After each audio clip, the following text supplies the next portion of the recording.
Do you have any prejudices? Do you only feel comfortable around people like you?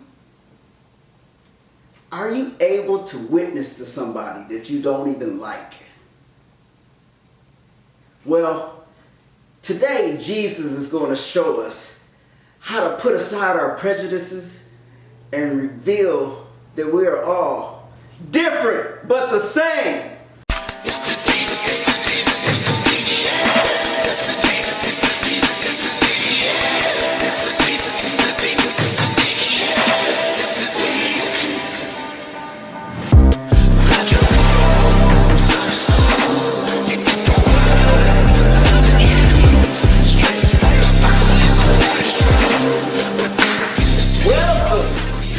Another edition of Sunday School with the Deek. I am Deacon Wallace Hill IV, proud member of the Mount Pisgah Missionary Baptist Church, where my father, Wallace Hill III, is the pastor.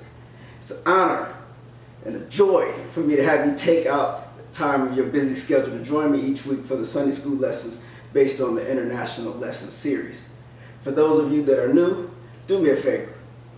Go down to the bottom of the page and hit that subscribe button. Then click that little bell right next to it.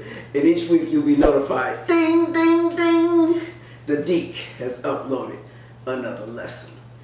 The goal of Sunday School with the Deek is to bring the Word of God to life in your life and to give you an understanding of the Scriptures and make the Word of God real and interesting and an integral part of your day-to-day being. And have a little bit of fun while we do it. And ultimately, I would hope that these lessons will inspire those who don't have a relationship with Christ to ask, what must I do to be saved? So, first things first. Happy birthday to me! The Deek celebrated his 53rd birthday on Friday, St. Patrick's Day. Yes, I'm Black Irish. And I'm recording this lesson before my birthday. It's actually like midnight on Wednesday right now. But I am going to look into the future and play Deek, the prophet, and say that I am sure I had a good time. Anyway, get that out of the way. I am sporting one of my very good friend, Jeff Lillard. His son, Tyler Lillard, is a full scholarship wrestler at the Indiana University. He has an NIL deal, a Savage Apparel, and he's overcome so much in his life, and he's just an inspiration to even be to where he is right now, overcoming things like almost losing his vision and seizures and things like that at a young age to become a full scholarship wrestler at Indiana University. Good job, Tyler. All right, so let's get right into the lesson. I'm gonna be here for a minute. Let's just get. So we're gonna be in the book of John today. John was one of Jesus' apostles. He was probably the closest disciple to Jesus. You hear John refer to himself many times as the one who Jesus loved. And he was so close to Jesus that Jesus asked him to take care of his mother when he was dying on the cross. John is not included as one of the synoptic gospels, which are Matthew, Mark, and Luke. But John didn't feel the need to go over the virgin birth, for this book is really written to believers, and believers all understand the virgin birth, right? So it was the last gospel written. All the other apostles were dead at the time when he wrote this. He was the only apostle to die a natural death. Some say he wrote it to fill in the holes from the other three gospels. Some say he wrote it at the church's request because they wanted more of the gospel. The other three gospels deal with more of the bodily things of Christ, and John deals with more of the spiritual things of Christ. John's whole mission was to have us grow as believers. So the Gospel of John is for those who already believe. I told you that John's primary purpose was to get us to grow. John gives us a history lesson. He says, in the beginning was the Word, and the Word was God, was with God, and the Word was God. John gives us direction. He says, I am the light of the world. I am the bread of life. I am the way, the truth, and the life. John gives us the key to salvation. For God so loved the world that he gave his only begotten Son, that whosoever shall believe in him shall not perish but have everlasting life. John gives us more about the resurrected Christ than any other three Gospels put together. John mentions 7 appearances of Jesus after his resurrection. John wanted us to focus on him being the resurrected Christ. 2 small tidbits. One, there are no parables in the book of John. And then the second one, it leads us into our lesson. John is the only one of the 4 Gospels, or the 4 Gospel writers, to include Jesus' trip through Samaria. So let's go ahead and get into today's lesson. But before I do, I have to say this. Our lesson date is March 19th, 2023. Our lesson text is John chapter 4, verses 7 through 15, 28 through 30, and 39 through 41. Our lesson title is Different But the Same. Grab your Bibles, grab your books, grab your pen, grab your paper, and let's get into today's lesson. Verse 7. Wait, no, I'm going to start with verse 1, even though our lesson doesn't start until verse 7. So let's go to verse 1 from the New Living Translation. Jesus knew that the Pharisees had heard that he was baptizing and making more disciples than John. Talking about John the Baptist. Though Jesus himself didn't baptize them, his disciples did.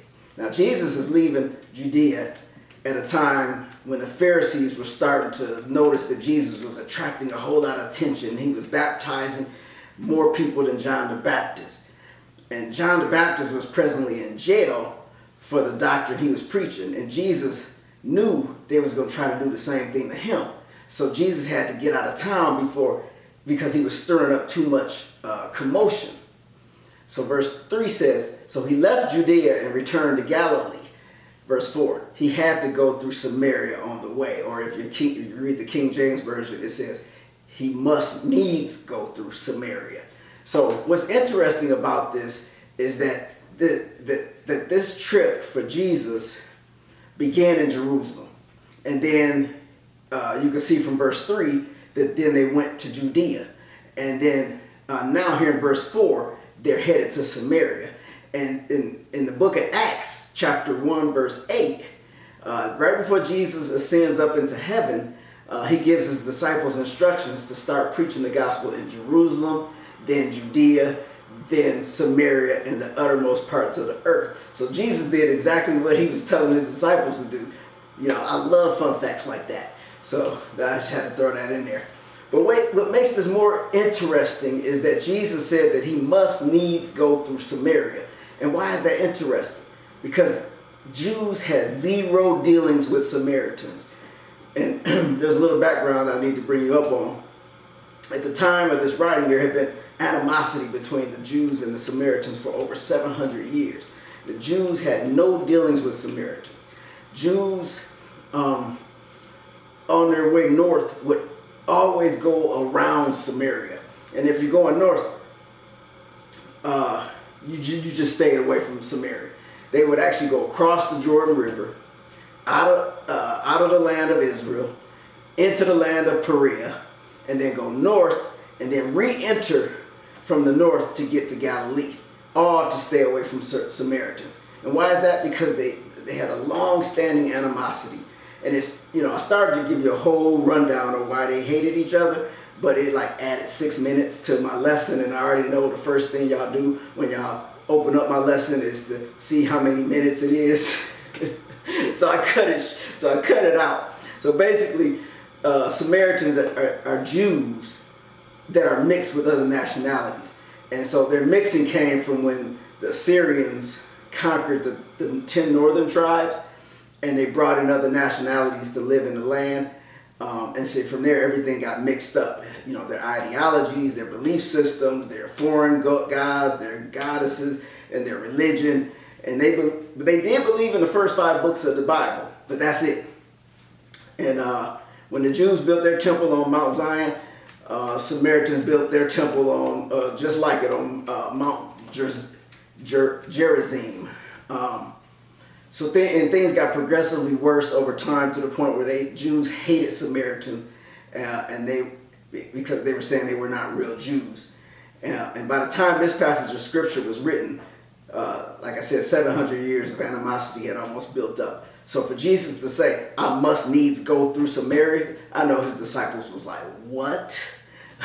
So let's get back to the lesson. Verse 5. Eventually he came to the Samaritan village of Sychar, near the field that Jacob gave to his son Joseph. Now Jacob's well was there, and Jesus, tired from the long walk, sat wearily beside the well about noontime. So it's nice to know that Jesus can feel what we feel, right? Notice how Jesus sends them into the city to buy food, a place where they're not welcome. He knows he'd be dealing with this woman because it's the only reason he went through Samaria.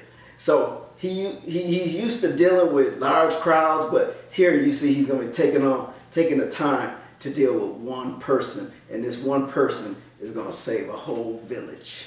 So that's where our lesson begins. Let's go ahead and get into verse 7. Verse 7. There cometh a woman of Samaria to draw water. Jesus said unto her, give me to drink. Verse 8. For his disciples were going away unto the city to buy meat.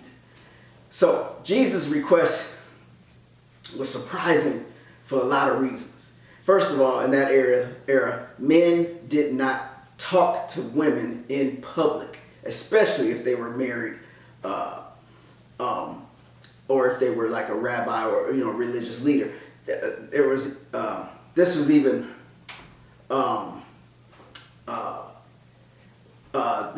more of the case that when they didn't know the person, or the people didn't know each other, they definitely didn't talk to each other. So secondly, the woman in question here was a Samaritan, and I just gave you that rundown of the background of that relationship with Jews. In fact, the Jews had a rabbinic law, or rabbi law, that said Samaritan women were perpetually unclean.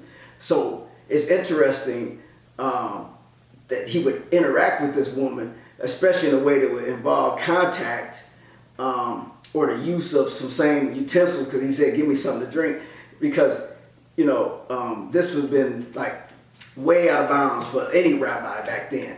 And as you'll see later in verse 9, she's going to say Jews refused even the slightest contact with Samaritans. So the fact that this woman didn't know Jesus and they were completely alone, and she might have been a little nervous. She might have been wondering, what his intentions were, or why he was even trying to talk to her. And from a social standpoint, there would be no reason that he should want to talk to her. So verse 8 is kind of an important setup for this lesson, because Jesus is going to teach the disciples once they get back, and the woman leaves. So all of the disciples are going to enter the town, and none of them will return with anybody new. But then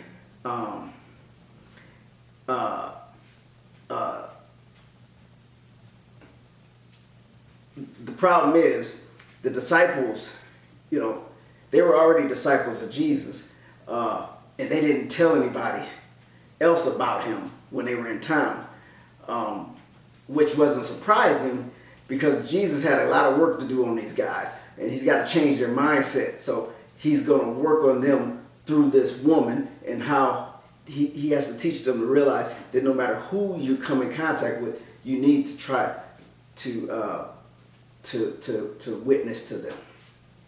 On the other hand, this woman who was immoral, she was an outcast, half Jewish, she's going to bring back a whole large portion of people from the town. And the disciples didn't bring back any, but we'll get into that later. I'm getting ahead of myself. The fact that there were no other men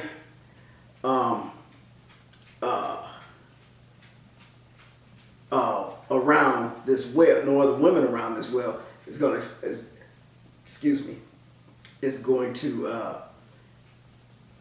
the fact that there was no other women around this well says a lot about who she was, because she was not a very well respected woman. She came to this well alone, and she came at a time when she didn't think nobody would be there, because this woman had a reputation. None of the women liked her because she had been with many of the men in town. Many of the men belonged to some of the women that didn't like her. And she was a bit of an outcast. So this is why you find her drawing water from the well at noon instead of in the morning or late at night when it's cool outside. The majority of the women always went to draw water in the morning or in the evening. And seeing that she was an outcast, she would go to the well at a time where she knew she wouldn't see anybody. So when the sun was at its hottest, she'd come to draw water from the well. So I had to drop that little tidbit on you so that we can keep moving. Verse 9. Then said the woman of Samaria unto him, how is it that thou, being a Jew, askest drink of me, which am a woman of Samaria? For the Jews have no dealings with the Samaritans. So again, she was a woman, so men were not supposed to talk to the women in public. She was a Samaritan, so Jews weren't supposed to have any dealings with them. So you can imagine what was going through her head as Jesus asked her for some water. You know, her words may sound a little disrespectful the way she said it, but I think she had a lot of things going on in her head, and they weren't adding up. That's what I think.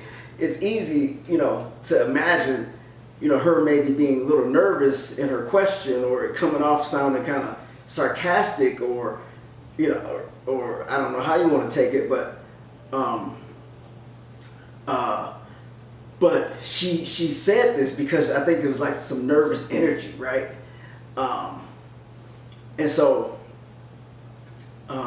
Jesus is going to answer her in verse 10, and it probably surprised her. You know, judging by her reaction, she seems more capable of holding up her end. Because you know what I think?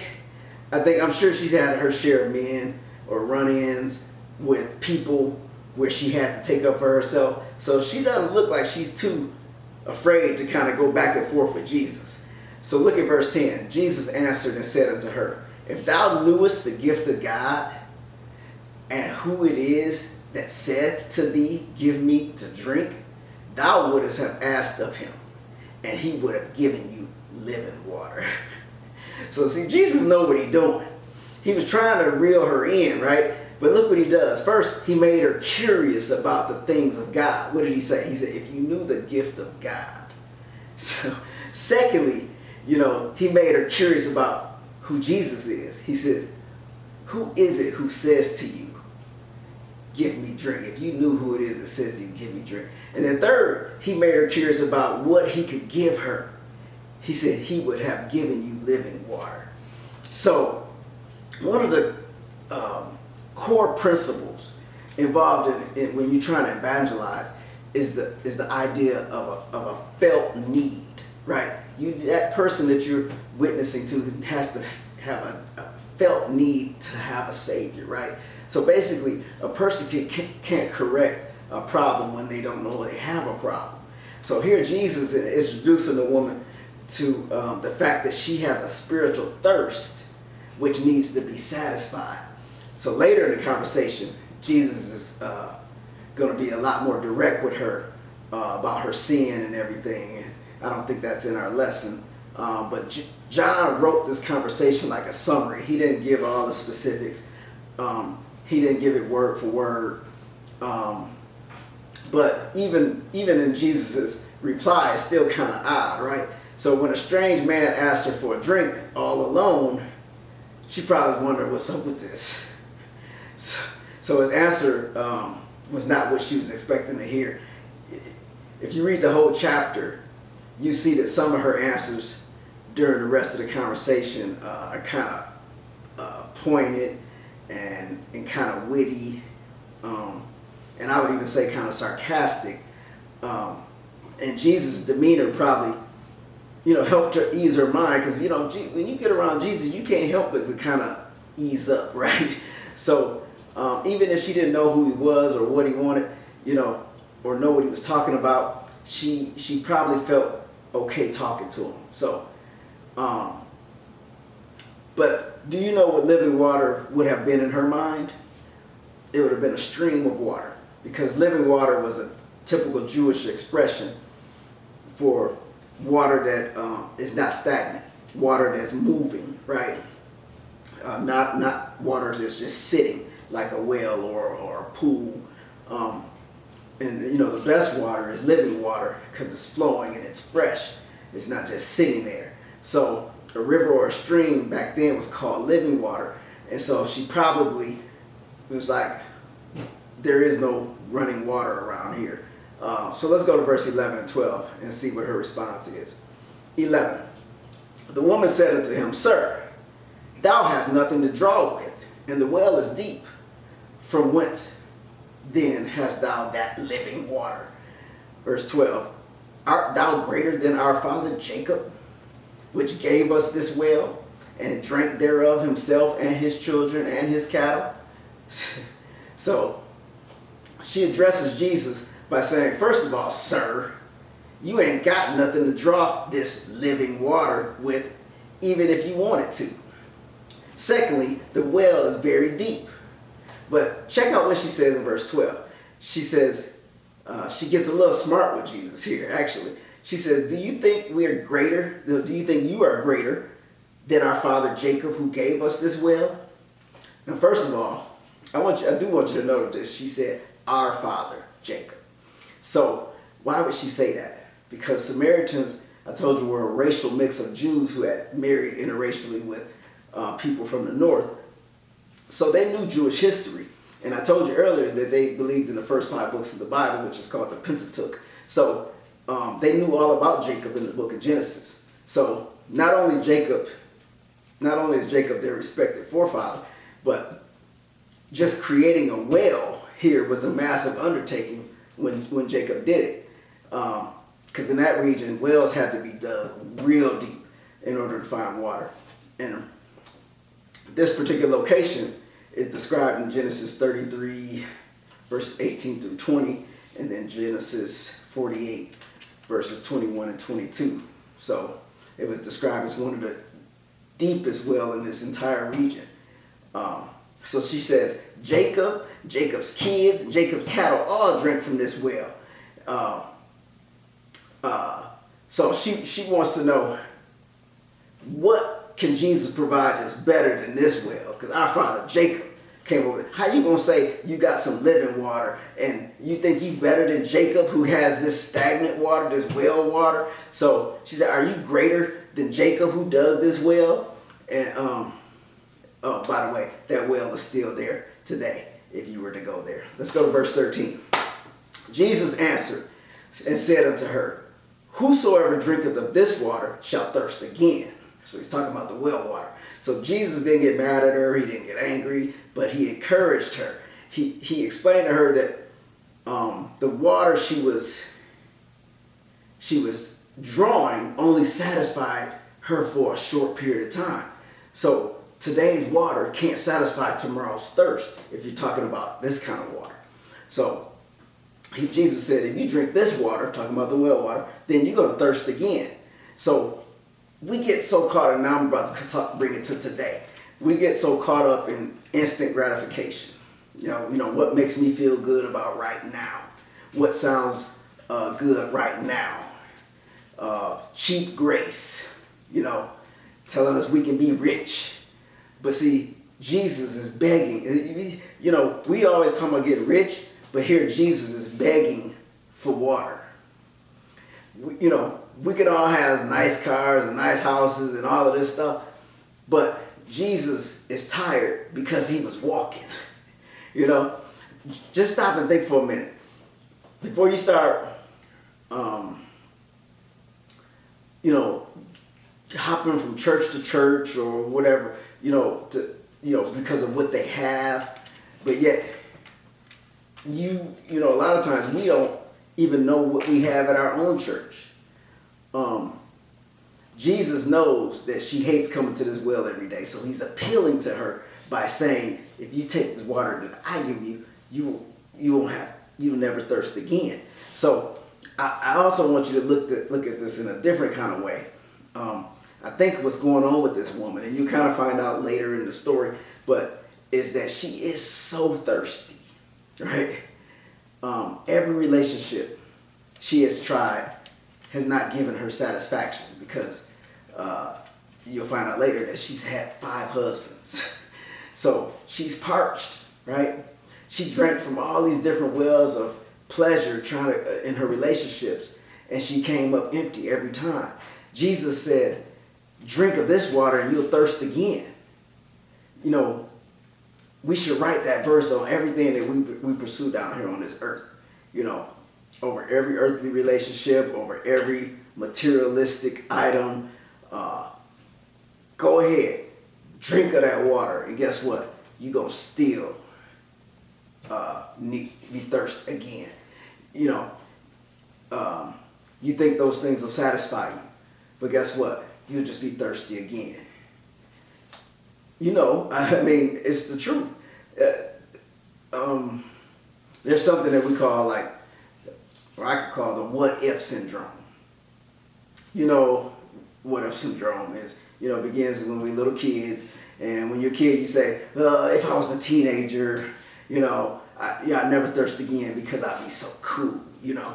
And then you become a teenager, and then guess what? You say, well, if I only had a car, and then I'd be cool, you know. And then you grow up a little bit more, and then you say, look at that fine sister, man. If I could only marry her, then I'd never thirst again. And then you get married, and then you say, if only I wouldn't have married her. Okay, I'm just joking. I hope my wife didn't watch this. Sorry, honey. Anyway, if I had that new car, I would never thirst again. If I had that new iPhone, I'd never thirst again. And then the next one comes out, and then I want the new iPhone. And then, so, you know, I need to have that new one, because if I had that one, then my life would be so much easier and so much better, and then I never thirst again. And so over everything that we pursue on this earth, we could write, drink of this water and you'll never thirst again. You know what I'm saying? So you see the parallel I'm trying to draw here? The only thing that's going to give you that satisfaction where you never thirst again is Jesus. So look at what verse 14 says. But whosoever drinketh of the water that I shall give him shall never thirst. But the water that I shall give him shall be in him a well of water springing up into everlasting life. So Jesus says, you'll never thirst again. That means you'll have everlasting life. It'll never run out. Not only spiritual, but physical. The conversation Jesus is having with this woman is trying to reveal something to us. Things about the nature of salvation. In order to get literal water from the well, guess what? A person has to lower a bucket, then haul it up, you know, and that's work. And then you got to do it all over again tomorrow. The water Jesus promises becomes a permanent spring, right, within you. Think of how many times we tap into Jesus. You know, sometimes more than others. You know, sometimes we need a cup, sometimes we need a bucket, but we can always tap into it. You know, all you got to do is ask. So what Jesus is pointing out here is that you can't get salvation or keep it through works. You can't get it through work. You can't, you know, how you have to, like I was telling you earlier, to get the water, you have to put the bucket down. You have to pull it up. That's working for that water. But you can't get this water through works, right? As a matter of fact, Jesus is showing the difference between the nature of salvation and the nature of our human efforts. You know, one is temporary and requires work. The other is eternal, and you can't get it. It's a gift. You can't work for it. It's a gift. So Jesus refers to this as living water, as something he will give. This is not something that a person could draw out for themselves, even if they wanted to. So if you look at this Samaritan woman's history, you see that she was looking for comfort in her relationships.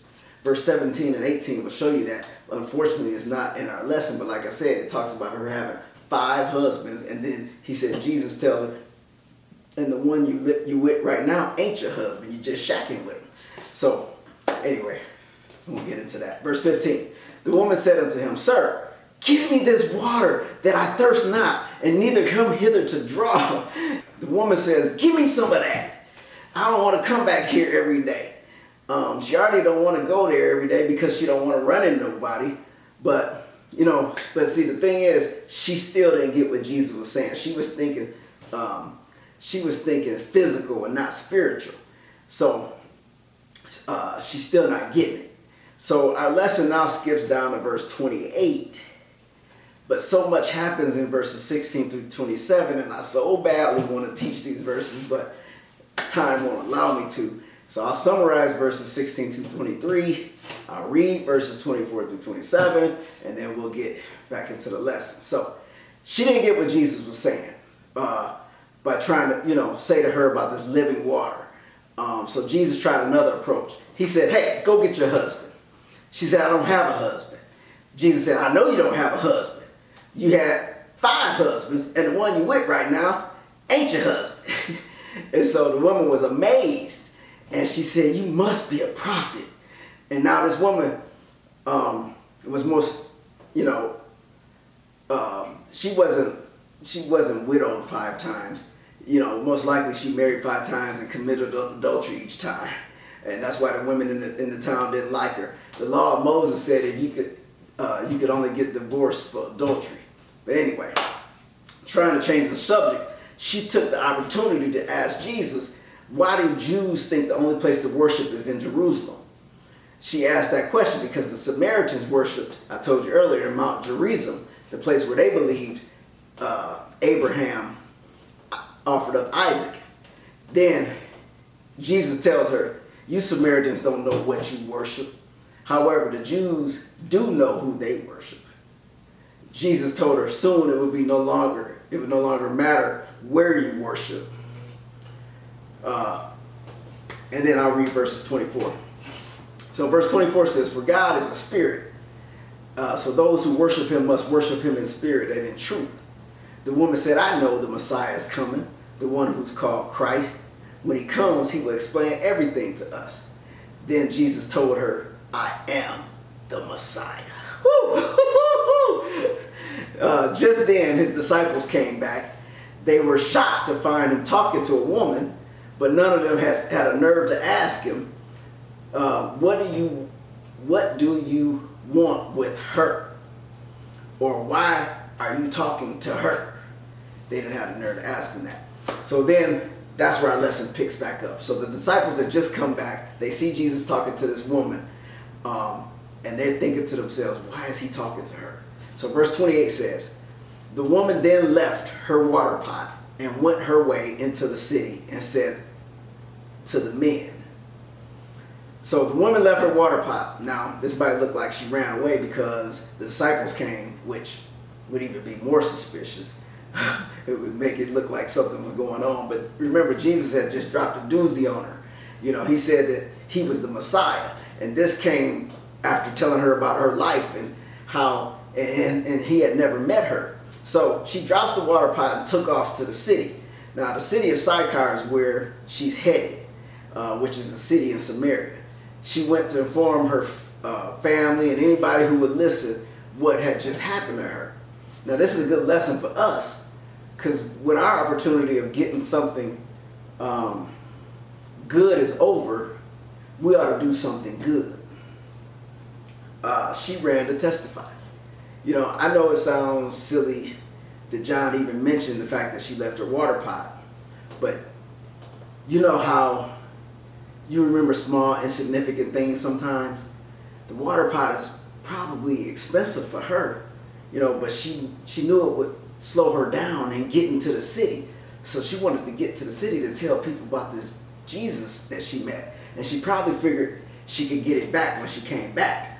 So I wish we could all get that fire in us about telling people about Jesus. So let's go to the next verse. Verse 29. Come, see a man which hath told me the things that ever I did. Is not this the Christ? She said, come see a man. She's telling everyone she comes in contact with to come see a man who is the Messiah. Come talk to him. Come see him. Come judge for yourselves. She she didn't say, go see a man. She was going back with him. She said, come see a man. So once you get that good taste of Jesus, you can't get enough. Last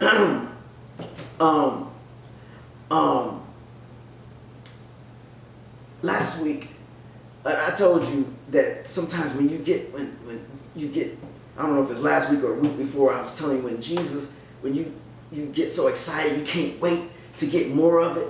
And I was telling you how sometimes I get done with my Sunday school lessons, I'll just start working on the next one right away because I just get so excited about it. But it's something about, really getting caught up in Jesus that makes you can't get enough. She said, come see a man that told me all the things I ever did, referring to the conversation she had with him earlier.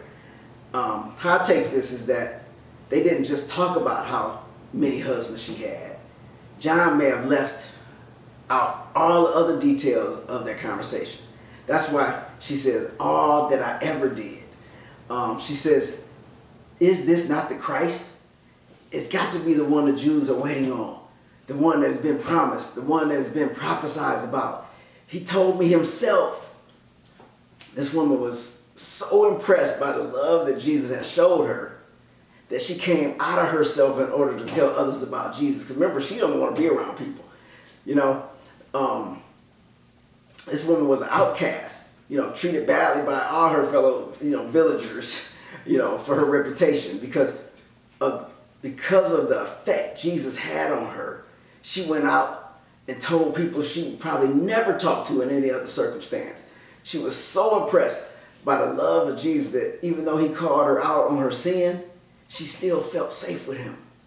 We need to make people feel safe when we're sharing their past, when they're sharing their past with us.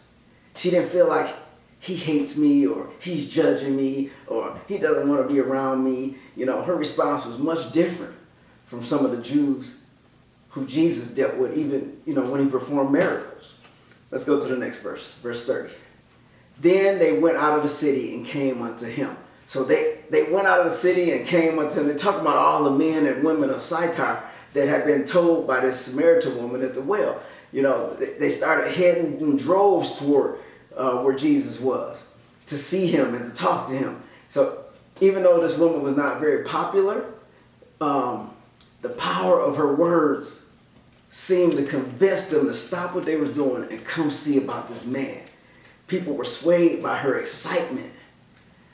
Some people may not come visit your church just because of how you propose it to them, right? I don't know, I know if I say to somebody, you got to watch blah, blah, blah, you got to watch such and such on Netflix, depending on how I say it, they may or may not, be moved to move that to the top of their list of stuff to watch, right? Anyways, let's go to verse, now our lesson skips verses 31 through 37. I was going to read them, but I think I'm running out of time. So the lesson picks back up at verse 38. Let's go to verse 38. The Samaritans of that city believed on him for the saying of the woman, he told me all that I ever did. And many of the Samaritans of that city believed on him. Talking about the city of Sychar. All from what this woman had went back and told them. These people believed on Jesus even before they got there. All based on the zeal and enthusiasm of this woman which testified to them. I'm telling you, you can do so much with your excitement for Jesus if you just get up and have that excitement to tell somebody about it. Tell them that he told me all. She said, he told me all that I ever did. This woman didn't have to recite no scripture. She didn't have to give her, she'd have to lay, out the plan of salvation for these people. All she did was merely testify about her personal experience with Jesus. And we make witnessing to people too hard. See how easy it was for this lady? We can all be effective witnesses. If we just speak honestly and speak joyfully about Jesus and all that he's done for us, and you'll either be a planter or you'll be a reaper, right? One thing I like about these Samaritans, though, is that they believed before they even saw Jesus, which is quite different than our boy Thomas doubted Thomas when he said, I ain't gonna believe Jesus raised from the dead until I touch his hands. Anyway, let's go to verse 40. So when the Samaritans were coming to the city, they besought him that he would tarry with them, and he abode there 2 days. So when they came to see him, they all started to arrive and see Jesus. They all started to beg him, please stay with us in Samaria. They couldn't get enough Jesus. They wanted him to stay with him. So that's something, man. I can't express it enough that Jews had no dealings with Samaritans. And the Samaritans knew that Jews wanted no parts of them. But now you see they're saying, come stay in our city with us. And Jesus stayed with them for 2 days.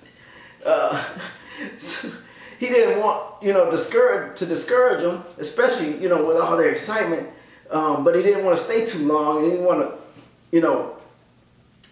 get the Jews too mad because they weren't ready for all of this. So Jesus even made a Samaritan a hero in one of his parables, right?